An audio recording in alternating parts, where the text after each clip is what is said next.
కురుక్షేత్ర సంగ్రామం అయిపోయింది. ధర్మరాజు గారు గెలిచేశాడు. రాజ్యం అంతా ఆయనదే. ద్రౌపదీదేవికి 5గురు భర్తలైనటువంటి ధర్మరాజు, భీముడు, అర్జునుడు, నకులుడు, సహదేవుడి వలన కలిగినటువంటి సంతానం ఏదుందో 5గురు రాత్రి నిద్రపోతున్నారు. దృష్టజుమ్నుడు నిద్రపోతున్నాడు.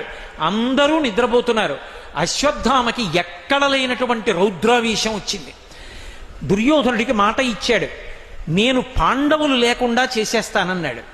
ఆ రోజు అదృష్టం ఏమిటంటే పరమ ధర్మాన్ని పాండవులు నమ్ముకున్నారు కాబట్టి కృష్ణ భగవానుడు మిషపెట్టి పాండవుల్ని దూరంగా తీసుకెళ్ళిపోయాడు. ఉండడానికి వీల్లేదు వేరు కారణాల చేత. కాబట్టి 5గురు పిల్లలు నిద్రపోతున్నారు. ఈ దృష్టజుమ్నుడు సైన్యాధిపతి నిద్రపోతున్నాడు. ద్రౌపదీదేవి యొక్క సోదరుడు రౌద్రమైనటువంటి ఆవేశం పొందినటువంటి అశ్వత్థామ వచ్చాడు. ఎంత దారుణంగా చంపేశాడంటే మహాభారతంలో ఒక్క వీళ్ళనే కాదు, ఏనుగుల్ని, గుర్రాల్ని, సైన్యాన్ని అందరినీ చంపేశాడు నిద్రపోతున్న వాటిని.